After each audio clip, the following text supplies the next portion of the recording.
viewers, Ramon and Bob again on a new episode of The Guitar Show, and we've got some really special shit for you today, no question. Okay, so Bob, what have you got in your hands? Well, we're holding a pair of original Sunburst Gibson Les Pauls. Familiar viewers to this channel will know that that's mine. Ramon is playing my 58. This one is an interesting thing. Is it mine? You no, wish. It's not. No, you wish. I wish it was mine.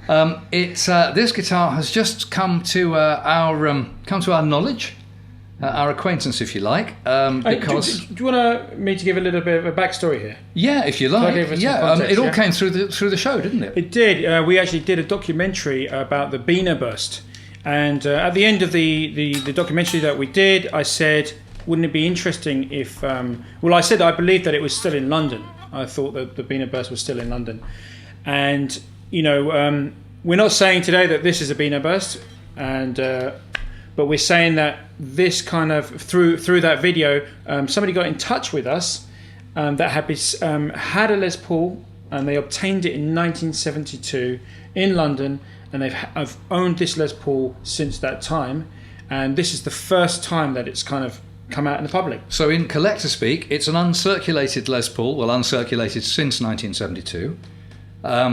You have to be really careful about these things in terms of whose they are and where they live, but it comes from within the M25. That's all we're going to say.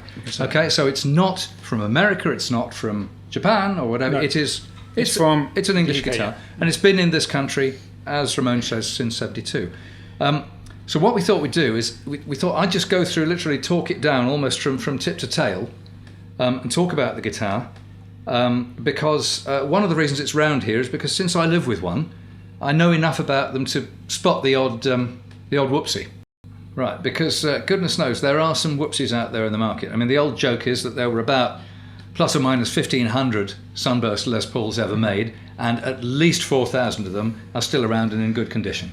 So figure it. There's an awful lot of money to be made out of guitars that change hands for hundreds of thousands of dollars or pounds by very clever, very talented counterfeiters. But because this was bought in 1972, it's very doubtful that we're going to find out more about the authenticity, but nobody was really doing replicas in 1972, were they? You're right, but not of course, in UK. But let's be really brutal about this, right? Yeah. So I've only just met the owner and keeper.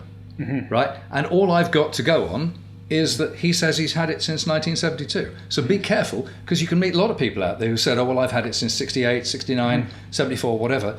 So take nothing on face value, okay? Mm-hmm. That's what we're told, and I've got no reason to distrust it, but I have to tell you, if I was putting 200 grand down on it, I'd need a lot more in the way of trust too. So let's go back to just looking at it as if we've just got a guitar, it purports to be something, let's have a look at it, yeah? Yeah. So what you've got here is I guess what they call it, a tomato soup guitar. So you probably know enough about these things to know that in 58 and 59 they were sprayed with a red dye that was unstable and it faded over time, and they corrected that in 1960. So just looking at this guitar, your first impression of it is if it's kosher, and if it's this red, it's got to be from 1960. That's where we start, okay? But there's some things going on. The next thing you'd probably do is you'd probably have a feel of the neck, and you'd also have a look at the shape of the neck heel curve down here. And what that would tell me is that I'm most likely looking at a 1959 guitar. Okay, the 58 that Ramon is holding, if you want to flip it over, it's probably not within the camera's reach, but this bit here is really quite fat. And what this shape does is it shows you, because it carries around into the neck, it shows you what the neck profile is going to be like. So this 58, it's got quite a fat neck. Yeah. Right? This 59 shape will have a thinner neck, but there'll still be some meat on it. By 1960, this profile gets very flat and the neck gets very skinny. This is somewhere between a 59 and a 60 profile in terms of the dozen odd of these instruments that I've played. So 59, 60 kind of thing. Okay. The next thing we might look at is the knobs. Now these knobs can be easily replaced, and you can buy a new set of these knobs, a really good set, for just a few pounds, a few dollars. So there's nothing sacred about these knobs. But if we take them at face value, then these knobs are the knobs that would have been on the guitar until 1960, and in early mid-1960, they changed and they got the little reflector tops, the gold-plated reflector knobs with volume and tone written on them. A bit like having C&A on your underpants. So, sorry about that. Tasteless old 70s joke there. C&A, they've gone bust, haven't Absolute C&A, yes. It's a British... Nobody even remembers C&A. It's a British clothes store, Yeah. For you American guys. Anyway, there you go. Right. So, these knobs, if they had been on the guitar all this time, they would suggest before early 1960. So we've got a whole load of confusion going on here now, because you've got a 60s looking body, a 59-ish going on 60 neck, 59 or earlier knobs. The other thing that doesn't take you very long to figure out about this guitar is that it's had a headstock break. Now, the old saying goes, on the one hand the collectors go, ooh, but on the other hand, everybody says that headstock broken guitars, first of all, the glues they use are stronger than the wood, so structurally they're actually more solid than they were when they were just wood. And most of the famous guys' guitars are Jimmy Page, all had broken headstocks. Many famous guitars have got headstock breaks, and many people even say that headstock broken guitars, once they're stuck back together with glue, actually sound even better. As a collecting snob, I'm not so sure about that, but who cares? It's got a headstock break. But then things up the top end get really interesting. The headstock, when you look at it, if you're used to looking at these things, is ever so slightly too small. Not madly, it's just a little tiny bit. And remember, we're talking about huge stakes here, so this kind of obsessive stuff is, yeah? It looks just a little bit small. The surface of the headstock is matte black. It's a little bit matter than it should be. It should be sort of semi-gloss. That's quite shiny. Mine's quite shiny. And crucially, it should have the Les Paul model silk screen on the face. Now, many people who kept their guitars clean, they wipe the silk screen off over time. So they do disappear, they fade. But this hasn't got one at all. The other thing, and this is really important now, on the back, you would obviously be looking for the serial number on this. And that would solve all our problems, wouldn't it? Because if it started with an 8, it'd be a 58. Mm-hmm. If it started with a 9, a 59. Started with a 0, it'd be a 60. This baby hasn't got a serial number because this headstock, when it was rebuilt, the whole thing's obviously been refinished. And sanded probably down. Yeah, so it's been refinished. So the front of the headstock hasn't got the Les Paul stencil, but when they painted it, they did try hard to paint around and get a reasonable finish on the Gibson logo, which as far as I can tell, the Gibson logo itself is all the right shape, the eye is in the right place, everything's in the right place. The only thing is the Gibson logo on this one's quite white because it hasn't got any yellowed clear lacquer over it, whereas mine is yellower because it's got yellow clear lacquer on it. Mm-hmm. But I can't see anything wrong with the Gibson logo. But it's got no serial number, and this is, I don't think even in close-up we'll be able to show you because it took me about 5 minutes to look at, but if you shine a really bright light where the serial number should be on this guitar, you can see dimples and indentations exactly where the numbers should be that sort of resemble, it's a bit like looking at those aerial photographs of, Roman ruins. It's like, God knows what was under there, but there's something in the ground, undulation, that was there. There's been a serial number on this. Now, there could be two explanations for this, in my opinion. One is that this is the headstock that belongs to this guitar and it's been reunited, but it's lost its finish in the refin. A slightly more sceptical interpretation could be that this is the headstock off, let's call it a Les Paul Special, something like that, that's been grafted onto it. Now that's me being a conspiracy theorist. I don't think that's the case, but it's conceivable that that would be the case. And that would also explain why it looks and feels ever so slightly smaller, because for some reason the headstocks on those guitars, they do, especially the TV ones, they feel slightly smaller. I don't think they are, they just feel it. Anyway, we're going to deep geekery here, but that's the headstock. The other thing is it's had these Grover tuners on it since the current owner acquired it in 72. Switching to Grovers any time from about 68 onwards was pretty common because people didn't really like the Clusons, they couldn't seem to tune them. I've got no idea why. Mine have never slipped. That guitar never goes out of tune. Maybe it's because of the spazzy way I play it, I don't know. But Jimmy Page said that when he joined Led Zeppelin, he needed to upgrade his tuners to keep in tune because he was only in a 3-piece.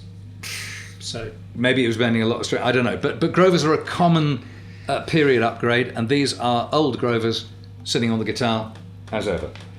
That's about it for there. The neck binding has cracked and has been reattached, I think with just domestic glue at some point. A good job has been done, but it's a little bit sorry to use the word again, checkered, but it's a little bit checkered. But it plays fine, it feels fine. And the feel of the back of the neck is very good. It feels like great lacquer. It feels just like the back of that one, which we know is real. So that's, and the frets, sorry.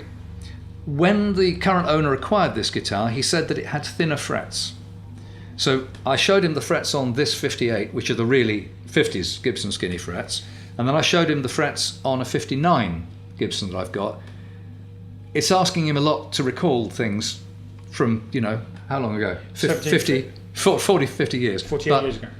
As far as he can recall, the frets resembled the one on my 59 guitar more than the 58, which would make sense, because if this had 58 frets, I'd be all over the place. It would have a 59-60 neck, 58 frets, 58, 59 knobs, and a 60 paint job, and I wouldn't know what was happening. So I tend to take that on board. Next thing is the going forwards. This has got, as far as I can tell, an original switch tip. We haven't dipped a pin into the heat and got that telltale smell of Catalin. We could test it, but it matches up with my original switch tips precisely. It's a good sign. The poker chip has been put on the guitar later and is attached by a hex nut, not by the knurled circular nut. So there's something going on there, but the switch seems original. The switch functions beautifully. Coming up the guitar, we get to the pickups. The neck pickup is not the original. The neck pickup is a Seymour Duncan. The owner has the original pickup, which is a PAF, but it's damaged. We don't think the coils are damaged. We just think that the trailing wires coming out of the coils are damaged. So that needs attention, and I'll be doing a shout out to a friend of mine who is a great pickup restorer and winder when we finish recording this video, and I hope he can help us. But this is a Seymour. It sounds very nice. Sounds really, really nice. Sounds like a pickup that's been in the guitar for a long time. It's not the same as my neck pickup on that one, and so it shouldn't be. Okay, moving up the guitar. This is the original bridge PAF, but uncovered. Cover's been taken off. Very much the fashion in the mid-late 60s. As soon as Eric Clapton did it to try and get more power and output, everybody pulled their covers off quick as a flash. This is very, very common. Okay, the cover's gone. That'll be a pricey fix, but it can be fixed. The parts vultures will be out there to help. So that's the pickup. Parts vultures. The parts vultures. Sorry, anyone who reads my Facebook will know I've got a bit of a thing about parts guys. Another video. Bridge. This bridge is not the original bridge. This bridge has got the little spring wire retainer across the intonation adjustment screws. That puts this bridge therefore kind of later than about 62, I think. Very hard. I'm not really good on bridges as to originality. Bridges are quite hard for me, but some bloke out there will know whether this is a kosher bridge from 62 or so onwards. But it's certainly not a 58, 59 or 60 bridge, but it does the same thing. So a 60 bridge didn't have the wire retaining? Doesn't have the retaining wire. Yeah, okay. So they put it, and indeed not just on Les Pauls, but on Gibsons. So guys, even I learned stuff from the show, So that's that. The other thing about this bridge, which, and it really takes one to know one here, is that the bridge has sunk very slightly. So the bridge has dropped very slightly in the middle. Now, on this guitar, it's almost imperceptible. It's a quarter of a millimetre maybe, but if you put a steel rule against it, you'd see it. This often happens, partly because the pressure of the strings, remember the old strings tended to be heavier, and partly because guitars get a bit of wear and sometimes they get a bash, right? When I acquired mine, the one thing that was really wrong with it was that the bridge dipped quite a long way, and I had to fix it. Not the subject for this video, but I did fix it. It took me about 2 or 3 weeks of very, very careful work, but I restored it. It has never dropped since, 23 years later. But these bridges do drop. It's not the end of the world if you're very gentle. The stop tailpiece looks to me to be original. It's the right weight, it's the right pattern, the right colour, right thickness, right dimensions, blah, blah, blah. The current owner has done something that I did recently too. He's tried top wrapping. That means the strings don't come out of this side and come up at a sharp angle on the bridge. They go round the bridge and come over at a shallow angle across it. Can I say, Bob, that in the 1962 Selma catalogue, all the SGs were top wrapped. And there's a black Les Paul in the Gibson catalogue, a black Les Paul custom, 3 pickups, Black Beauty. And even though it's a scraper board etching and not a photograph, it's still top wrapped. It's clearly top wrapped. So something that Gibson were suggesting. So something they used to do back in the day, even then. It doesn't do anything for the guitar. It's perfectly legitimate. Doesn't harm the guitar at all. There's a whole load of stuff online about what difference it makes. Bonamassa weighed in on it. Yeah. I've tried it online. Who's he? He's a very quick guitarist who wears nice suits and works fantastically hard and deserves every penny he earns. Right. Okay. That's Joe Bonamassa. No. As you were. As I were. As you were. Thank you, Goose. Thank you. Anyway, right. So top wrapping. So there's a whole load on the forums about why people top wrap. Some people say that it makes the strings slinky. It reduces the tension. I did A-levels and university level physics and chemistry. Really? I don't understand that. I just don't understand the physics of it. So I'm being facetious. At all. Not a lot of people know that because I've never behaved like a scientist since. But hey, I did, and he's a very clever man, guys. It doesn't. I'm sorry. It just doesn't. In terms of physics and mechanics, it simply doesn't work. There's something conceivably that means that the break angle over the bridge might mean that the guitar somehow feels slightly more elastic.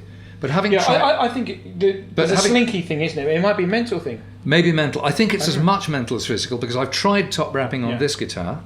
I've only just met this guitar, so I haven't tried bottom wrapping on it. I've tried top wrapping on 2 or 3 of my other vintage guitars. Can I just chime in here with my little knowledge? I just want to say that, like a Telecaster, yeah? Mm-hmm. When you have the Telecaster, the strings going through the body, it sounds very much a banjo kind of deal, yeah? But when you have a Bigsby, and it totally changes the vibe, the character. So I think there is something in the... But that's, there's also a thing about there are Telecasters from the mid-60s that are through the body. Yeah. And there are, sorry, I beg your pardon. Yes, that's sorry, right. everything apart from mid-60s is along the body. Yeah. And through the body, and then in the mid-60s they went back of the ashtray. Right, so can you tell a difference in feel and sound? Yes, you can. Yeah. Certainly in sound, it's a tonal transfer. So I've tried this top wrapping for myself on several of my, posh instruments. And I tried it really hopefully. I really wanted it to work because I kind of like a bit of change. And it honestly didn't work for me. It wasn't worse, it wasn't better, it was just meh. So what?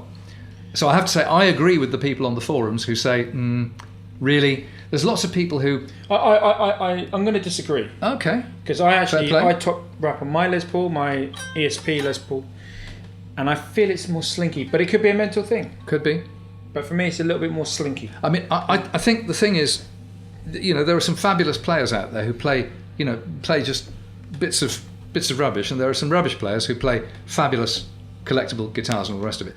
I think there's a lot more going on in your attitude towards the guitar, how you play, how much you practice, what you've got in your hands, and all the rest of it. Whether you've got a basically good guitar and a good amp, all these things are orders of magnitude more important than these subtleties. But people who like to obsess over gear and pickups and windings and capacitors and pots and all the rest of it. Well, actually, no. Might be you, but... No, it's not. No, I'm more interested in... I don't do... I'm more interested in the guitar. Yeah. Anyway. So let's get back. Tell me about the finish. That's the top wrap, right? Tell me about the finish. What's going on there, Bob? Pots, 3 out of 4 of the pots are okay, but somebody's done some resoldering inside the cavity, and frankly, they shouldn't have been allowed inside it because the soldering's a mess. I've got a photo of that, which we're going to put up now. The soldering's a mess, so whoever did it, you're a fucking awful luthier. Okay, right. But Bob, this is a family show. A family show. I'll re-record that. No. We'll keep it in. We keep. You're not a very good practitioner. Right. Okay. Dodgy job, but it works. The guitar works. It's great. Right. On to the finish. When I first saw the guitar, the finish really worried me, and turns out I was right. I've blacklighted it, looked at it under very bright lights, and all the rest of it. It's got some really good flame on it. This guitar. It's a nice thing. seems to be all there. And when I play it, it is clearly what it says it is. It doesn't feel like a repro. It certainly doesn't feel like any Gibson reissue ever. It doesn't feel like a Terry from Telford. It doesn't feel like any modern built guitar. It feels, these things have a lightness about them. A lightness and touch, not weight, touch. And you're someone that's played a lot of them. And I've played a lot, and it's like whatever this is, whatever's been done to it, whatever's underneath it, is real. That's my humble opinion. But this finish, it's definitely been oversprayed, and that makes things really confusing. Because back to what I said earlier, is it a 59 that would have been a sort of yellow, some kind of yellow, yellowy brown like mine, or full amber, but it's been sprayed quite thickly with this red stuff? Or is it a 60? Either way, whatever's underneath, I think it's got another coat of red over the top. And when you blacklight it, this paint comes up as thick and cloudy and milky. So what we did is Bob's got, in his palace, he's got a separate room where he's put a dark room. In the east wing. In the east wing. Now, I don't know what his dark room is for, but anyway, we went in this dark room and he put some ultraviolet light, and we saw some interesting things, didn't we? I put some ultraviolet lights out, and then I poured out a tiny little flask of these nasty little Covids all over the guitar, and they ran all over it, and they showed me where all the paint blemishes were. No, seriously. I just put it under black light, and this is definitely, the headstock is refinished on this guitar, and the body has had finishing work. The other thing that I think is funny is the checking on the back of this guitar. There's lots of checking, and it's all lovely and kind of what you'd expect of a guitar with a bit of honest use and wear and a lot of age on it. But there's something wrong. The checking on that guitar is all like razor sharp, pin sharp, right? The checking on this guitar is as if someone's smoothed over it slightly. And so what someone's done is they've sprayed over a coat. And so the coat has followed all the checks in the guitar, but it's kind of rounded over all the little fissures. So again, I mean, there are people who'll be watching this video who know much more about what I'm talking about now than I do. I don't think so. Oh, yes. Well, I mean, I could name... I don't think so. Let's give Clive Brown a shout-out for a start. Okay. If Clive... Fair enough. If you're watching this, hi, mate. Bob Puplett. If you aren't, Bill Puplett. And they know much more than me about these things. But that would be my hunch. What's interesting is that the current owner tells us that no less than Paul Kossoff looked at this guitar way back in the day. And without my even knowing that when I was talking about it, apparently I've literally parroted more or less the same things as Paul Kossoff would have said about this guitar back in the early 70s. And so, Paul, we're going to talk about the history of the guitar in a minute, but just tell me, so this, what you're saying, Bob, is this red paint here, is that original or has it been redone? I think if this guitar was a red one, a stable red one from the 60s, it certainly had a hell of a lot of help added to it. Right. If it was. And I think... Because on the ultraviolet, we found some original red up here. A bit of red up here, yeah. So I think this is probably a red 60. I think if you go back to one of our previous videos where we had a most beautiful lemon burst belonging to my friend Steve. We did that in a previous video. Fantastic guitar. That had a thicker 59 neck, but with a 60 serial number.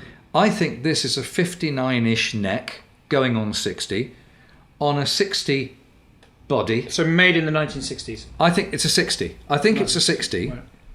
But, every batch of Gibsons in those days, all the necks were made on a belt sander. So whilst it's generally true that 58s are thicker than 59s are thicker than 60s, it's not linear. Okay? So my best bet is that this is probably an early 60 guitar. Right? So, but it's had a bit of work done. So what is the thickest one? 58's thick. And when were you born? I was born in 55. They were so thick. So thick in 55 we could hardly think. That's a terrible joke, guys. We could hardly think. But if you play a 55, my junior, that's got a great big wooden neck. So, my conclusion, long soliloquy, but it takes a while to evaluate one of these things, is that this is definitely a real guitar. And when you play it, and you plug it in, and you play it, as I say, it just has that lightness. It's quite loud. It's a louder guitar than my 58, which incidentally for a 59 and 60, generally you'd expect. 58s are a little bit better mannered, but it's got the tones. It's got the tones, I hope we can get this pickup rewound and sat back in, because this guitar with its original pickups is just going to be a monster. Bonkers good guitar. It may not fetch the mad auction prices that a perfect one will from collectors, but it should fetch a great deal of money because it's a great guitar, and it's one of the real ones. And it sounds better than most. Oh yeah. Yeah.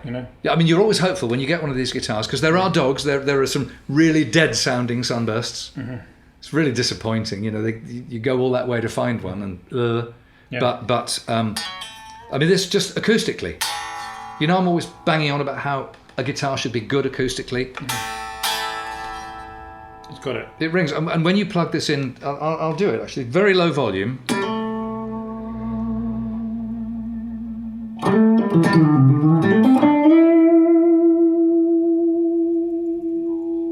I'm sorry, not many guitars that I play grip notes like that, and these guitars are famous when they're good. For gripping the note. It just sings forever, doesn't it? It does. It sustains forever, it rings. Yeah. Now, the big frets that it's had put on it, again a long time ago, but they help. I'd love to put big frets on that if I wasn't going to mess up its originality, because it would sustain for days. This sustains for days. So in the very unlikely eventuality that this is actually a fake, it's by far the best fake I have ever been anywhere near. In other words, it gets my vote. This is real. So Bob, let's talk about the history.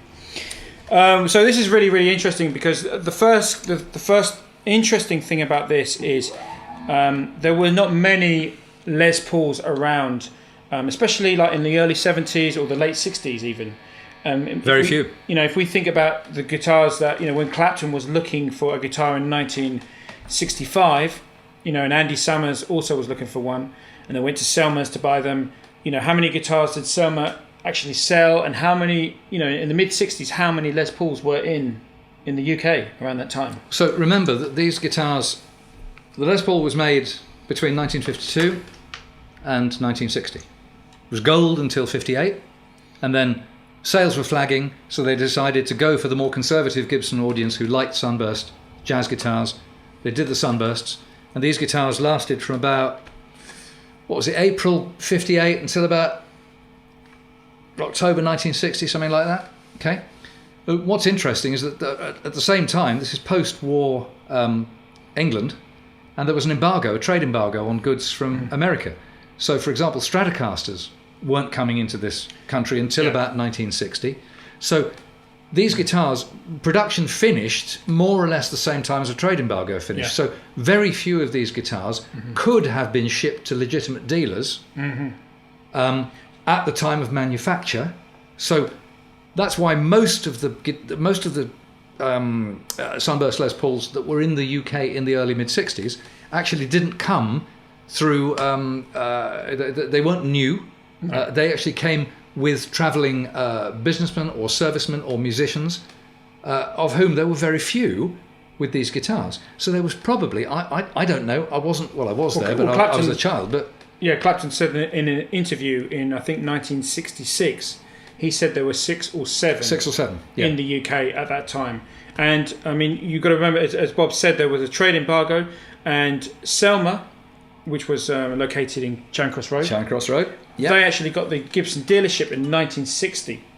They were running some adverts in Melody Maker where they advertised some Gibson guitars. But so if they were, receiving guitars from Gibson in 1960, then they were going to get possibly a 1959 or a 1960 Les Paul, right? I mean, if indeed sales were flagging towards the end of 60, which is why they discontinued it, and Gibson might have been very happy to ship a pallet of 10 of these across to the UK to Selmer's, I guess. And then Selmer's, of course, they were the distributor as well as a retailer, so they might have bunged one up to Frailer's in Liverpool, or another dealer down on Tin Pan Alley somewhere, stuff like that. But you're talking about tiny numbers of these guitars. And even then, through the 60s, even when the word began to spread, I mean, I don't know, by the end of the 60s, how many of the Sunburst Les Pauls were there in the UK? A couple of dozen? Yeah. And so not many more. I mean, 30? But, I wouldn't even... I would be much more conservative than 30, I think, I mean, the thing about this as well is that when the owner got this, he obtained this guitar in 1972. So, you got to think this is it was really well used when he got it. I mean, pretty much a lot of this wear was, as you see it, was as the owner received it. So this was a really well used guitar, which would have meant that it was gigged a lot. Yeah. Now, if it was gigged and the headstock break suggests it's been hoiked in and out of vans and stuff. So this is a really, really well... So it's quite unusual that this guitar has never been documented until now. Yeah. So that begs the question, is it a famous guitar which has gone missing, which is now resurfaced? So those two guitars, if I ask you, Bob, what were those two guitars that went missing in the 60s? We've got the Beano Burst. There is the Beano Burst, which is a famous guitar from the Bluesbreaker album. And there's the other one associated with the same player but others, which is the Summer's Burst. The Summer's Burst that was used on Fresh Cream, because Clapton, when he was recording Fresh Cream, he was borrowing a guitar with a Bigsby, which was quite probably Keith Richards' Les Paul. Yep. But so he was looking to buy a Les Paul, and he knew, because Andy Summers and Eric Clapton were friends, he knew that Andy Summers had one, so he gave £200 and bought Andy Summers' Les Paul. So, and on that album, Fresh Cream, we've been playing some songs from Fresh Cream today. It was Spoonful, that was from Fresh Cream, and I'm So Glad. Originally written by Willie Dixon. Yes. And then Cream did it. Cream did a cover, and the other great cover, if you haven't heard this one, you have to hear it, 10 Years After's version of Spoonful. Oh, wow. Alvin Lee at his absolute best. So with this guitar, Bob, like I was saying, Clapton used two guitars on Fresh Cream. He used the Bigsby Les Paul, which is possibly the Keith Richards one, and he received this. We don't know if this is the actual guitar, but he received the Summer's Burst halfway through recording. So quite possibly some of those songs were recorded on that Summer's Burst. Now, could this be the Beano Burst? Could this be the Summer's Burst? I mean, we've only just looked at the guitar today. Much more likely, it's more similar to the Summer's Burst. Obviously, the Summer's Burst has got slightly different from the photos that I've used. The grain is maybe a little bit tighter. The Beano Burst. It's funny because you're stronger on that. I was looking at those photos, and I mean these are old photographs, and you can read as much as you wanted, but I didn't have that problem. I thought this striping around this area was, could be, and each of these guitars, it has its own fingerprint. Mine's a plain one, but even that's a fingerprint. And you can, if you've got good enough source photographs of the guitar, you can see exactly which guitar it is. But a fingerprint. The thing is, Bob, this is a very well used guitar. Yeah. Like I said, the owner received this guitar in '72, and it had pretty much in this condition. So it was really well used. Another thing which was interesting is you can clearly see on the Summer's Burst that Eric Clapton was using in Cream, there was actually a break here. You can actually see that in the photos. And very coincidentally, this has also got a break there. The headstock has got some join there. Yeah. So that's just an interesting point. It's a hell of a break. It's a very long break, because the break is in front of the nut on the heel. Yeah. I mean, you'll do some close-ups at this point, but the break is in front of the head, in front of the neck, in front of the nut, at the heel, but it's right back there. So it's a real kind of splice across it, which incidentally makes it much easier to repair really stably, because the greater the area of wood, and as I said earlier, the people say the glue's stronger than the wood. So, and if this was the Summer's Burst and Clapton, and it was Clapton's, apparently there's some people out there that say Clapton really didn't get on, because the original job that they did repairing Eric Clapton's Summer's Burst wasn't very good, and he kind of struggled playing with it. I don't know why, but maybe that's why this has had a lot of work done in it, because maybe they've redone it and done a proper job. Well, certainly, I mean, whatever you're saying is all this possible history that you're trying to sort of piece together and document, that all happened before somebody opened a fresh can of tomato soup on the surface, and in my opinion, the back of this guitar. So there's probably some truth buried underneath the last refinish, because the flame's going to pop out more. Yeah. So it's got quite a milky sort of. So that's finish. what I think when you get these guitars, there's basically two roads that you can go down, right? One is you can kind of get into all this sort of whose was it and where did it go, and the other, just remember also, it's just a tool, it's just a guitar. I'm obsessing more about the guitar as a chassis, and Ramon's obsessing more about the possibility of where this guitar's been from. And these are the two legitimate avenues to approach a guitar from, and indeed any collector or valuer or auctioneer or dealer would look at that. Yeah. What I'm in no doubt about is that this guitar was not made on a workbench in Warsaw or Telford or whatever, and not in the last few years, or if it was, it's a miracle. I mean, this thing has really been played. It's been geeked, and like I said, the history of this guitar, we said it was inside the M25, so it was probably bought, and it probably lived in the same area. It's actually in the same area of London that Eric Clapton frequented in that period. So I'm not saying it is a Summer's Burst, but I'm just saying there's a few coincidences. It would have been in play, and given, as we've said, given the astonishingly small number of instruments of this kind. This guitar, for example, was in America at that time. Yeah. Way back. So this didn't come over here until the 80s. And this has got a story. This has got a story because you can see from the wear that it's got a story. Really, And put it like this: the paths of all those people and those guitars would almost certainly have crossed. Whether they stuck, they would have crossed. Yeah, and somebody will know. Somebody would have played this guitar in the 60s, in the mid to late 60s, and done a whole load of concerts on this guitar. It's a fantastic guitar. Yeah, and it sounds like the sound of it is crazy. It's loud. Yeah, and it's loud, and it's not quite shouty, because shouty would be great if it was a junior, but with one of these you're expecting just a little more. If you wanted to go, depth. If you basically with this guitar here, if you wanted to go in and recreate the Beano album or Fresh Cream, this guitar could do it. You could start there. Yeah. This guitar would do it. Yeah. No doubt about it. You'd need some talent. Oh yeah, but it's all about gear nowadays, isn't it? So guys, it's up to you whether you can tell us what you think about it. But for me, it's like I said, I don't know if it is a Summer's Burst. It probably isn't the Beano Burst because we don't have good photos of the Beano. But the only photos we have of the Beano Burst it's a plain top. But in certain angles, if you photograph this straight on, you don't see the flame so much. Right. That's right. The other thing is, again, it's very geeky stuff, but the red border on this, the overspray probably follows the original colouring, and it's thinner here. It branches out. It's slightly thicker on this corner. Which is similar to the Summer's Burst. It's similar to the Summer's Burst, and to be fair to the Beano Burst, it might have just been the way they sprayed red back in that day. Yeah. But it's not the same as this guitar. This guitar is the same thickness, albeit faded all the way around. That one, it's got a kind of crescent to it. So I think that if you're talking about the Beano Burst and Summer's Burst, this guitar is a serious contender. It may not be it, but I think this guitar it's got an amazing history which is undiscovered. It's suddenly, it's been loved and cherished and played since 1972 by its owner, who's a fantastic guitar player. And so it hasn't been in a bank vault. It's actually been used and played, but it's been under the radar. Bravo. Yeah, it's been under the radar since then. And we're really happy to present you to the world this guitar, aren't we, Bob? Absolutely. For the first time. Absolutely. So there you go, guys.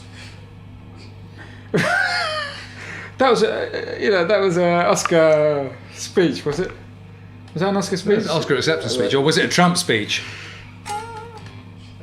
No comment. I'm not going to say. Are we leaving it there? Thanks, guys, and leaving it there. Guys, what do you say? Do you think that's it, guys? Is that the end of the video? I think that's the end of the video. Thank you for joining us, as ever. And Hope you enjoyed it. And it's goodbye from him. And it's goodbye from me. Goodbye. God bless. Take care.